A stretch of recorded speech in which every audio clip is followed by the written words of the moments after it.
Hey guys, welcome back. In today's video, I'm going to be giving you a walkthrough of my first Art and Fairy Tales piece in collaboration with Raven Reads.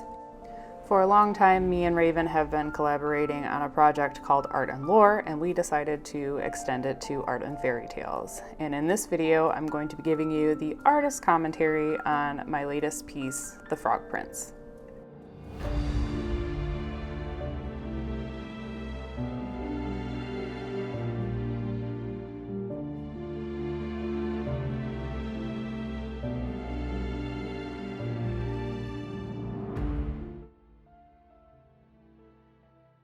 So in this video, I'm basically going to take you through a step-by-step process of the latest piece from Art and Fairy Tales and the first one, The Frog Prince, and just kind of run you through my process and the troubles I came across and things like that. So what you're seeing now is the initial thumbnail and sketch part of this, and how the sketch and thumbnail basically became the line work for this piece. Really quickly, if you don't know, Raven Reads and I have been collaborating on a project called Art and Lore, and now we extended it to Art and Fairy Tales. And we really enjoy doing this project. It's a passion project for us. We love fairy tales and folklore and art, and we just decided to combine the two. And we each pick a topic and illustrate that story or folklore. And Raven is kind enough to narrate it for us. So I will leave links to all of the playlists and every video we have collaborated on in the description below. Raven and I are also working on our next Art and Lore pieces, so that will be coming out very soon. And then after that, we will be doing Art and Fairy Tales. So from now on, we're going to be rotating between Art and Lore and Art and Fairy Tales, and we're both just having so much fun doing this project together. Okay, so back to the art piece here.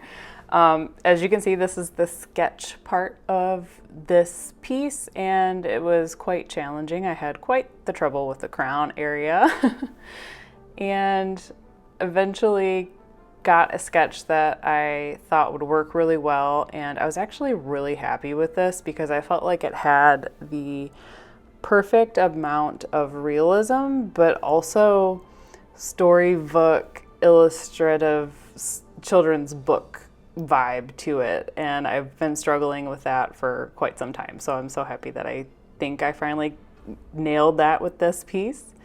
And right here, I'm showing you the stencil I used for the wallpaper background. So I just used my stencil and redid it in Procreate, and then just kind of copy pasted it until I got a pattern that I liked. And then it was time for the execution of this piece. The first step being to light box it onto my watercolor paper, and boy, when I tell you this was tedious, I mean it was tedious, and I decided to spare you because it's basically tracing.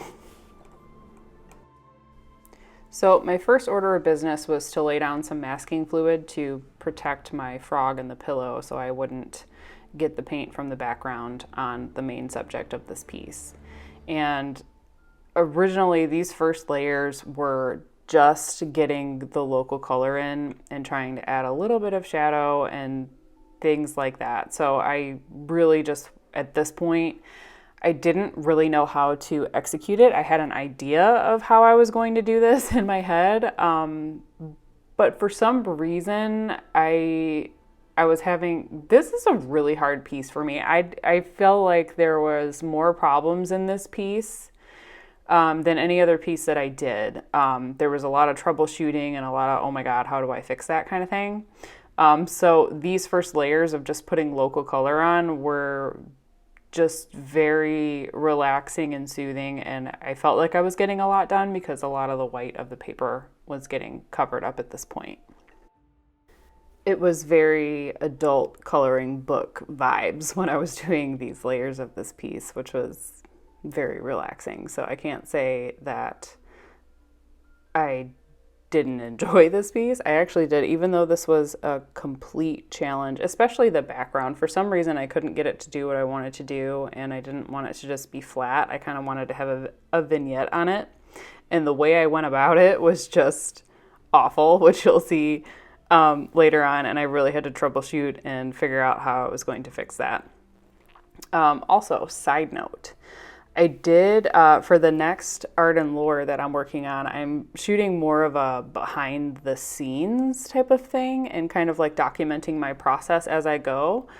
So I think that's going to be an interesting take on the art and lore. Instead of just basically watching the same thing that you've already watched, it'll be a lot of behind the scenes and the research and just the problems that I run into at that moment instead of me just narrating it afterwards. So I think that's going to be an interesting take, and I hope you guys like that. So that one will be art and lore behind the scenes with the next one. So that should be interesting. I just think it'll be more engaging, if I'm being honest, because I'll be documenting the problems as they're happening, or like little tidbits of, I really need to figure out this perspective and how am I going to translate what I see in my head to paper kind of thing. And I think that would be really interesting.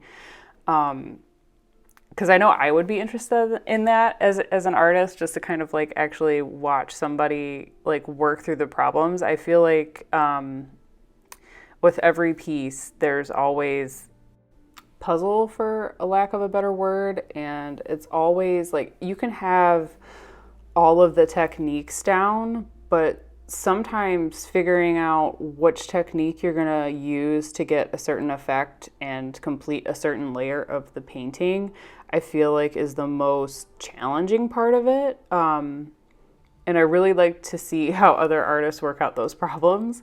I'm a big fan of it's not done until you're happy with it, and I just keep layering until I like it. So I like to know that other artists are doing that too. And when you feel kind of like, oh my God, this is a lost cause, I should start over, but wait, let me try this one thing first. And if it saves it, it's just like this big, like, yes. So I think it'll be interesting for you guys. Obviously, we'll find out. If you don't like it, we don't have to continue it. But I just thought it would be an interesting take on everything. Really quick, I want to interject to say this is the first area where I messed up. I used gouache on top of the watercolor for the little stencil wallpaper bit here, and this really screwed me up, and I thought I was going to have to start over. So I will pop back to that when we get to that part. But the part that I'm working on now is basically just putting in the shadows of the piece and trying to get the lighting correct. And I feel like that is one of the hardest things to do as an artist, is to like get your lighting right in a piece. So I had it to where the lighting was, in my head, the lighting was just right in front of the frog. So like all the shadows and stuff would be towards the back, and wherever a shadow would naturally appear in that element. And I'm painting the shadow behind the frog and the pillow right now, and on the floor and everything. And I do feel like I accomplished that. I do feel like I would like to practice lighting, like light and shadow, a lot more this year. I just feel like it's one of those elements in a piece that really make it pop, especially with like contrast and color and all of those things. So it's definitely one of my goals, is to get a lot better at lighting in pieces, and also perspective. I feel like I need to do so much work with perspective, and I feel like perspective is so hard, and I don't think I'm the only one in that realm of things. Like, I know a lot of people say it's really hard to draw hands and whatnot, but I feel like perspective is the hardest thing to accomplish correctly as an artist. So let me know what you think about that in the comments, because I would love to hear you guys' opinion on what's the hardest part in an art piece. Okay, back to the painting quickly. While I was talking a second ago, I had done a bunch of colored pencil for detail. And here's the dreaded piece where I just regretted the gouache immediately because it just totally just flew away. It flew away and I was like, oh my God, I don't know what I'm gonna do now. I have no idea what I'm gonna do. But for some reason, I just kept going and I don't know why. I don't know why I didn't stop and panic and freak out, but because I knew this was going to be like a shadowed area, because I really wanted like a vignette, I just held my breath and kept adding paint onto this part of the piece because I at this point I really thought hope was lost. I was like, how in the heck am I going to recover from this? Like, what am I going to do to fix this?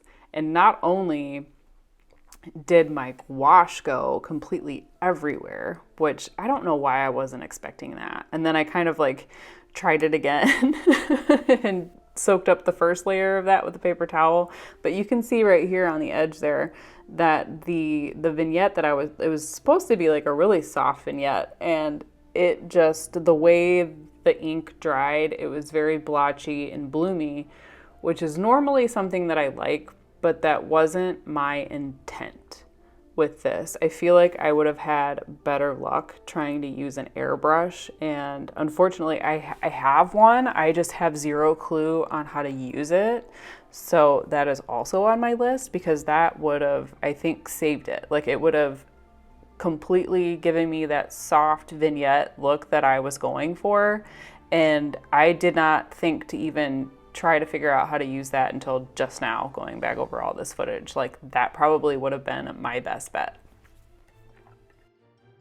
And right now I am actually using mineral spirits to blend out the colored pencil that I had done previously for the details, just to kind of smooth it out and take away some of that crayon-like texture, because I didn't do it how I traditionally use colored pencils, which is, you know, really sharp pencils and, you know, small little circles. It was very sketchy looking, so I used the mineral spirits to kind of blend that out and make that a little bit more smooth in that area.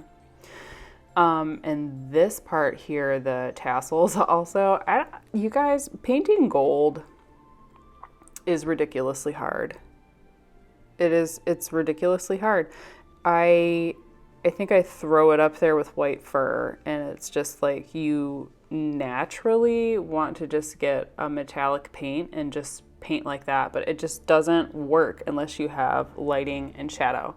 And there was very minimal actually gold ink accents that I used for this. It was a lot of yellow, a lot of browns, and the white highlight that I'm doing here to give that gold effect. Hopefully it comes out that way. I feel like I could have done a better job on this.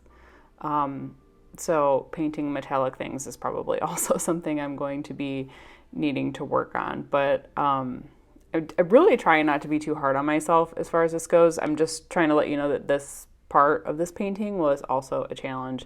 I actually don't think there wasn't a part of this that wasn't a challenge, with the exception of the frog. For some reason, the frog seemed to have come really naturally to me. I even had trouble getting the pillow right during the sketch part of this. So every part of this was a complete challenge, which is new for me. Normally, I just run into problems with the techniques that I'm using and trying to get watercolor to behave the way I want it to behave.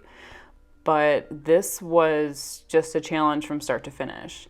And I do feel like it's a good challenge, like a challenge that, like a piece that you grow from, which I feel like we all need as artists. Like, we need to keep challenging ourselves so we grow and get better. And the whole time I was working on this, I was really trying to figure out how I was going to fix my background. And then I came across the idea of using distress ink that a lot of like scrapbookers use. And I bought that, and it did seem to help to an extent. It definitely softened it up, which I was grateful for and I was able to be happy with. And I was like, okay, that'll work for now. Unfortunately, it was very matte.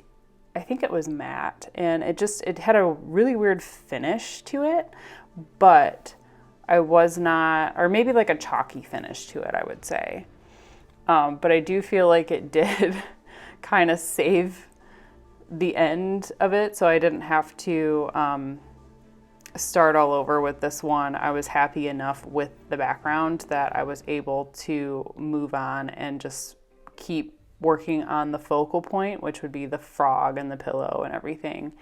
And if there's one thing that I learned, sorry, I didn't mean to stutter there, it's that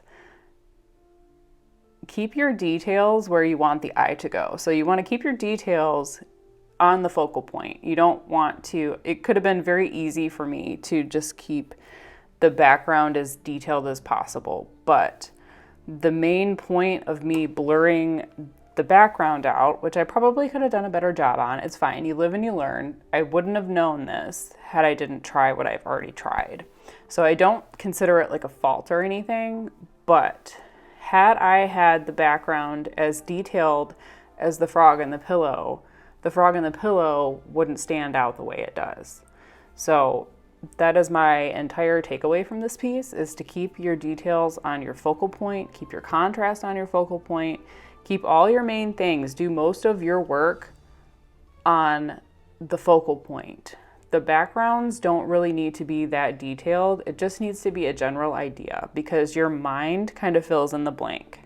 And it also kind of saves you a little bit of time and effort. If you keep your focal points if you keep your details in the focal point, so your eye goes where you want it to go on the piece of paper, the background is irrelevant. It just, the idea of the background is there, and I feel like I managed to accomplish that with this piece. And even though it still kind of looks really messy right now, once I take the tape off, it completely delivered what I wanted it to deliver. So I was definitely so happy with the end result of this piece. I need to take that back. The background is not irrelevant. It's not as important as your focal point in a painting. I feel like it's a good idea to have the idea of the background, and you know what I mean? Like, it just, the further back something is as you're looking at it, the less detail it has. Like, if you're looking at a leaf in your hand, it's going to have a heck of a lot more detail than the leaves on the tree, 100 yards away from you. Does that make sense? I hope that makes sense. So, like, if you are having trouble with that, like, you want to keep your details towards the focal point in the front of your painting. The further something away is from your subject, the less detailed it needs to be. There. Okay. I feel like I clarified that. And if you just missed what I did was on the background there on the vignette part of it, I took a charcoal pencil, or it might be a carbon pencil, and I just kind of like made it a little darker around the edges, and then I went and smudged it, or I will smudge it with a paper towel. I think I've already did it though.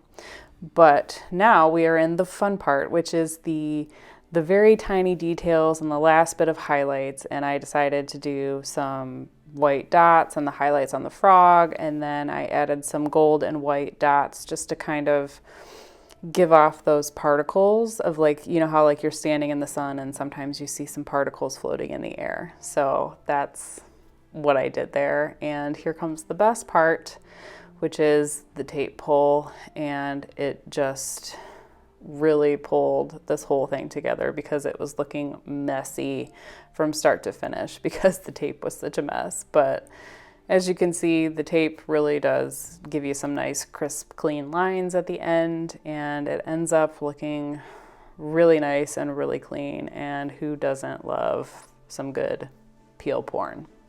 There's nothing better than finishing a piece and then pulling the tape off when you're finished. All right, so here are the close-ups. I hope you guys liked that first episode of Art and Fairy Tales, the artist commentary part of it. As I said before, I'll be doing a little bit of a behind the scenes in the next one that I do. And I hope you enjoy this. And like I said, I will leave all the links to mine and Raven's collabs in the video description below. Thanks for watching, and I'll see you in the next one.